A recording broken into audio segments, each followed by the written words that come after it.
1929ರ ವೇಳೆಗೆ ಬೆಳಗಾವಿ ಜಿಲ್ಲೆಯನ್ನು ತಮ್ಮ ಪ್ರಬಲವಾದ ನೆಲೆ ಎಂದು ಸ್ಥಾಪಿಸುವ ಪ್ರಯತ್ನವನ್ನು ಮರಾಠಿ ಜನ ಆರಂಭಿಸಿದರು. ಮರಾಠಿ ಸಾಹಿತ್ಯ ಸಮ್ಮೇಳನವನ್ನು ಬೆಳಗಾವಿಯಲ್ಲಿ ನಡೆಸಲು ಮರಾಠಿ ಜನ ಉದ್ದೇಶಿಸಿದ್ದರು.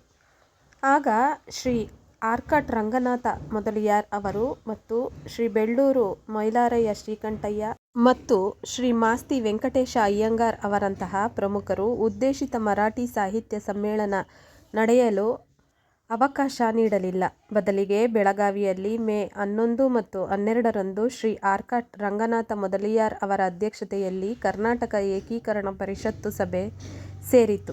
ಆಗ ಶ್ರೀ ದತ್ತಾತ್ರೇಯ ವೆಂಕಟೇಶ ಬೆಳವಿ ಅವರು ಸ್ವಾಗತ ಅಧ್ಯಕ್ಷರಾಗಿದ್ದರು. ಶ್ರೀ ರಂಗನಾಥ ಮೊದಲಿಯಾರ್ ಅವರು ತಮ್ಮ ಅಧ್ಯಕ್ಷ ಭಾಷಣದಲ್ಲಿ ಸರ್ವಪಕ್ಷಗಳು ತಮ್ಮ ಆಡಳಿತಕ್ಕೆ ಅನುಕೂಲಕರವಾಗಿ ಭಾಷಾವಾರು ಪ್ರಾಂತ್ಯ ಸಮಿತಿಗಳ ರಚನೆಯಾಗಿರುವುದನ್ನು ಪ್ರಸ್ತಾಪಿಸಿ, ಅದು ಒಂದು ಭಾಷಿಕ ಘನತೆಯ ಸರ್ವಾಂಗೀಣ ಪ್ರಗತಿಯ ಎಷ್ಟರ ಮಟ್ಟಿಗೆ ಅವಶ್ಯಕ ಎಂಬುದನ್ನು ವಿವರಿಸಿ, ಸಾರ್ವತ್ರಿಕ ಶಿಕ್ಷಣವಿಲ್ಲದೆ ಪ್ರಜಾಪ್ರಭುತ್ವ ಅಸಾಧ್ಯ.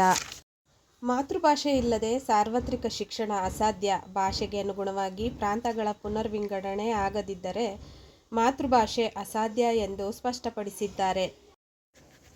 ಕರ್ನಾಟಕ ಏಕೀಕರಣಕ್ಕೆ ಕಲ್ಕತ್ತೆಯಲ್ಲಿ 1928ರ ಡಿಸೆಂಬರ್ನಲ್ಲಿ ನಡೆದ ಸರ್ವಪಕ್ಷ ಪರಿಷತ್ತಿನಲ್ಲೇ ತುಳು ಮಹಾಸಭೆಯ ಪ್ರತಿನಿಧಿಗಳಾಗಿ ಬಂದಿದ್ದ ಶ್ರೀ ಕೆ. ವಾಸುದೇವಾಚಾರ್ಯ ಮತ್ತು ಶ್ರೀ ಕೆ. ಬಿ.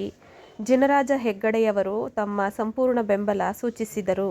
1929ರಲ್ಲಿ ಮರಾಠಿ ಸಾಹಿತ್ಯ ಸಮ್ಮೇಳನವನ್ನು ಬೆಳಗಾವಿಯಲ್ಲೇ ನಡೆಸುವ ಮರಾಠಿಯರ ಹಠ ಮತ್ತು ಕರ್ನಾಟಕ ಏಕೀಕರಣ ಪರಿಷತ್ತಿನ 4ನೆಯ ಸಮಾವೇಶವನ್ನು ಅಲ್ಲೇ ನಡೆಸಬೇಕೆನ್ನುವ ಕನ್ನಡಿಗರ ಇಚ್ಛೆಗಳ ನಡುವೆ ಕನ್ನಡಿಗರ ಇಚ್ಛೆ ಈಡೇರುವುದನ್ನು ಈ ಹಿಂದೆಯೇ ಪ್ರಸ್ತಾಪಿಸಲಾಗಿದೆ. ಆ ಸಂದರ್ಭದಲ್ಲಿ ಕನ್ನಡಿಗರ ಪರವಾಗಿ ನಿಂತವರು ಮರಾಠಿಗರೇ ಆಗಿದ್ದ ಶ್ರೀ ನರಸಿಂಹ ಚಿಂತಾಮನ್ ಕೇಳಕರ್ ಎಂಬುದು ಗಮನಾರ್ಹ ವಿಷಯವಾಗಿದೆ.